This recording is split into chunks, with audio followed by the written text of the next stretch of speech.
Maddie from Hello Interloper here. Today we'll be talking about the new Blood Brothers event, the event PvP battle, the God of Steel. But of course, there are some other things to touch up on, especially the brand new familiars that have been released recently, and some changes in skills, as well as a little bit of controversy that's going on with this PvP event. But first things first, I want to talk about event rares, namely Montu the Weapon Master. We all know Montu from the last event, which was a raid boss event, and Montu was released as both a ranking reward, but not only that, as a points reward as well. Now, we all know that usually event rares go for pretty cheap. The past two event rares have been between 4 Gjallarhorns and 2 Gjallarhorns from the first day going onwards. But Montu has been kind of a mystery. The first day that it was released, it was about 7 Gjallarhorns, sometimes 3 Gjallarhorns, and the second day in, it's still kind of in the same range. I don't really know what direction Montu's price is going in, but one thing's for sure, Montu, when he's fully evolved, is quite a heavy hitter, and a very popular and high tiered, as they call it, familiar. So if you are to build a Montu, I honestly don't have a recommendation on whether you should buy them now or buy them later. The price may go down, but the demand is so high that the price might kind of just stay the same or maybe even go up. However, if you aren't planning to make a Montu, might as well sell it now because I've seen some people exchange an Odin for a Montu. So if you could get an Odin out of it rather than an Agi based Montu, why not? But who's to say what's going to happen with the price? So anyway, let's move on to the PvP event. The PvP event is a little bit different than the past ones, and I'll explain that shortly. Pretty much it has to do with the Blood Clash. And Clash used to be a thing that would happen every third battle once you get to a certain rank. But now it doesn't do that anymore. Instead, once you reach a certain rank, all battles are blood clashes. And what a blood clash is technically is that both your front line and your back line are used. First, your front line, and when your familiars in the front line are defeated, your back line comes in as a reinforcement. Before, it used to do that, pretty much the same, but now they have a new sort of system where each turn, when it's taken, the skill proc for all familiars on the screen, enemies and you, are raised by 10%, meaning that they kind of quicken up the battles and make a sort of finish them off sort of thing happen. But it's rather interesting, and I gotta say, adds a little more excitement. And it also gives people who have an amazing front line sort of the incentive to make a pretty good back line as well. And if you do have a good front line and a back line, you will have a great advantage over opponents that do not. I've beaten some pretty good teams just because they did not have a strong backline. They were training some things, 1-star rares, and meanwhile I have epics in my backline as well. So some battles are just won purely because of your backline, because you have a good backline.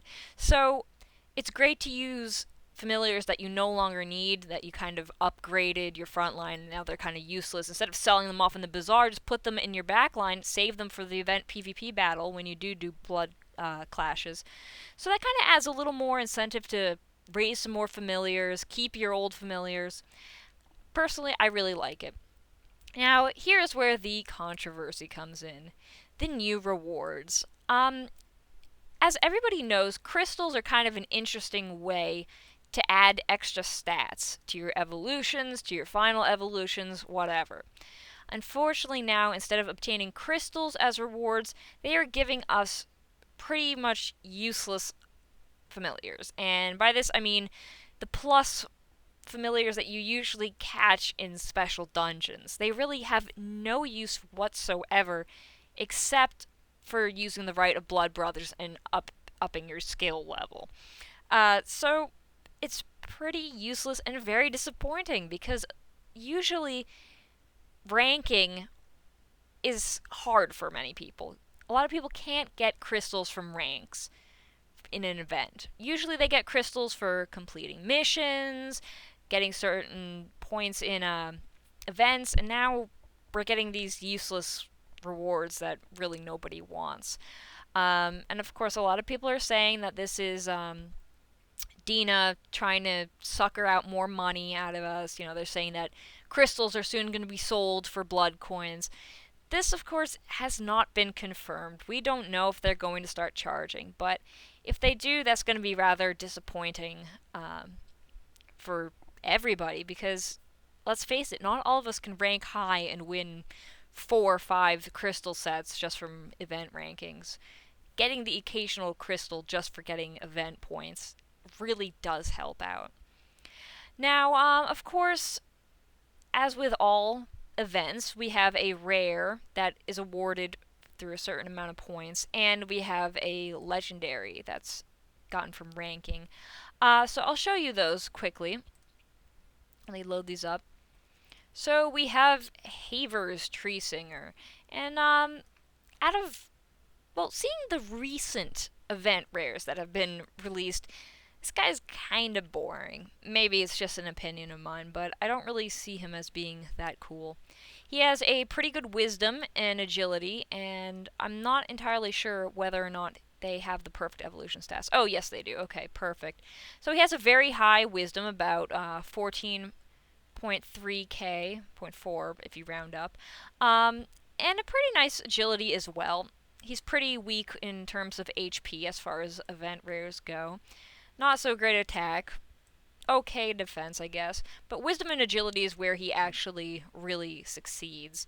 Now, he has Shield Rend 3, which of course lowers the defense of all foes. It's a 30% wisdom modifier, so 30% of his wisdom will be used as defense that's knocked off the enemy team. Has 70% chance of actually firing off if the skill level is maxed, and it targets all foes. So this will be rather interesting. I'm sure a lot of people are going to be using this for skill adding onto their warlords. And yeah, even in his fully evolved form, he's not that impressive. At least, not in my own opinion. Now, meanwhile, the legendary is super flashy and pretty incredible looking. His name is Sir Nunos, I believe. At least, you know, with these sort of things, you just kind of have to guess the names. But unfortunately, we don't have stat information here. Let me see if they actually have a stat infographic here. Yes, they do. Okay, so let me open this up and zoom in so you guys can get a better look at it. Alright, here we go. So, of course, these are not perfect evolution stats because they never really show us the perfect evolution stats. This is more of an estimate. So we can expect these to be higher if crystals are used and both are fully evolved. So, pretty much very high hit points, pretty good attack, agility. Wisdom is rather low, defense okay. But he has an ability called Divine Shield, which escapes most damage from physical attacks. So I don't know if this applies directly to him. Let me quickly go back to this page here. Or, of course, it could be her. Who knows? But I'm not sure. Oh, yes, they do have the info for Divine Shield. It reduces physical damage taken by 65% and only targets itself. So, it's a rather interesting sort of ability. But, seeing that its attack isn't all that amazing, it's rather odd. I guess we'll have to really wait and see whether this will make an impact in battle or not. So, anyway, that's enough about the PvP event. There's really not much to say, because it is pretty much just a regular PvP encounter, but, you know, different points are added up. And of course, we do have the points boost, which is pretty nice, and everybody up until rank 35,000 will be getting a Haver's Tree Singer. So we're probably going to see a lot of him in the bazaar, and he's probably going to be rather cheap. Thankfully, if you do manage to get to between 12,501 and 35,000. You also get 2 crystal sets, so that's kind of nice. In fact, you get a crystal set up until rank 1,000. Wait, sorry, 125,000. So, yeah, sorry, a little bit of a mouthful there with numbers. Can't math today. So, anyway, that's enough about that. We do have some familiars here to look at, but first of all, I want to show all of you something really useful. And I'm sure I showed this in a previous episode of my current events, but it's just so important because sometimes you just really don't know what kind of familiars are good, which ones are better, what to upgrade to. This can hopefully help everybody out. It's on the Blood Brothers wiki, which is bloodbrothersgame.wikia.com. And you can pretty much look up Blood Brothers game on Google and it'll come up, or Blood Brothers wiki. Basically, what the familiar tier list is, a bunch of people have put together a list of what they believe are different ranks or priorities, tiers, however you call it, of familiars. So, pretty much they gauge the stats, the abilities, and say which ones are the best and which ones are really not worth having. But of course, the top tiers all are legendaries, so they're kind of out of reach for most people. Believe it or not, some of the legendaries are actually in lower tiers because a lot of the early legendaries weren't even as good as a 4-star epic that is released now. So it's really useful to take a look at it. Now, what I find pretty surprising is that once you get to tier A+, there's tier S+, tier S, you start really seeing a difference between the epics. There's a lot of really good epics in tier A+, so if you have these, that's wonderful. But let's say that you have a lot of guys who are in tier C, or should I say tier D. You now know that you can upgrade one of these guys with somebody in tier C, or even go above. So it really gives you a good idea of how good these familiars are compared to others, and what you should be looking for in each category if you want to get a really good team. Sometimes, something seems really good, you just don't really know how it compares to everything else. Anyway, some of these may not actually be brand new, maybe I just haven't seen them, but I'm pretty much going to be going over a few familiars that have been released pretty recently, and one of which is this new legendary called Fenrir, which is kind of interesting because Fenrir, mythologically at least, is a wolf, and this kind of looks like a crazy armored wolf made out of gemstones and stuff, so it's pretty interesting to see. I'll go to the first evolution quickly, so you guys can take a look at it. But I believe Fenrir is a god of some sort, wolf god. Don't really know off the top of my head because I've been diluted by Final Fantasy, stuff like that, and of course Fenrir is a summon during that. But he has extremely high defense, 21,000, and pretty much almost 22,000, which is the highest defense that we've seen so far in the game. He has Cloak and Dagger 2, which is an improved version of Cloak and Dagger. It does 150% attack modifier. Adjacent ally take damage and counter. And it's pretty awesome. Seeing that he has high defense, he can definitely take a little bit of damage and then return a pretty high amount of damage with a 16,000 attack. Of course, he has low agility, so he's more of a tank than an actual, fast hitter or anything. So, of course, you get him from pacts, and he's the second familiar to have a stat that goes past 20,000. Pretty interesting. But, of course, he's the first to have the defense. So, anyway, there's this guy now who is a 2-star epic, meaning it has 2 evolutions in epic. And he also has a new skill that is kind of comparable to Flash of Rage. Deals damage and sometimes freezes 6 random foes. It's an 80% wisdom modifier. Freeze is 30%. And if I look up Flash of Rage, I'm sure I can see what its modifier is. It's a 90%. So it's pretty much a little bit weaker version of Flash of Rage. The only real difference is that it has a chance to freeze. Then we already went over Montu, but then we have Nightmare Charger 2. I believe he was released the last event with event coins. I could be wrong, of course, but I kind of don't remember him. So if if he's an older familiar, I've made a mistake, but he looks kind of new to me. Anyway, he has very low defense and low wisdom, high attack, okay agi and HP, and he has a ability called Spiteful Strike. And Spiteful Strike has also been seen in a legendary called Grandor, Giant of Old. That was released, I believe, the same time around the Iron Giant, Iron Golem, yes. So anyway, it deals damage to all foes and sometimes lowers defense. It's a 100% attack modifier, and since he has a pretty good attack, they'll do a decent amount. And it's a 30% chance to lower the defense of targets, but we do not know what the modifier for defense is, unfortunately.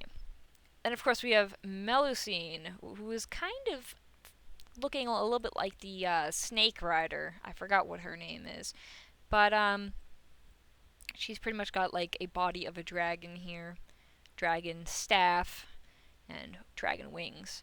But she has pretty high wisdom, low defense, not so great agi. She's mostly focused towards wisdom here. And she has Fire Cell Roar, which we have seen before with Astaroth. It's a 150% wisdom modifier. Targets 3 foes, has a debuff of 20%. For it doesn't really say attack. Yes, 20% chance per hit to lower attack, and it lowers by 20% of the attacker's wisdom caster.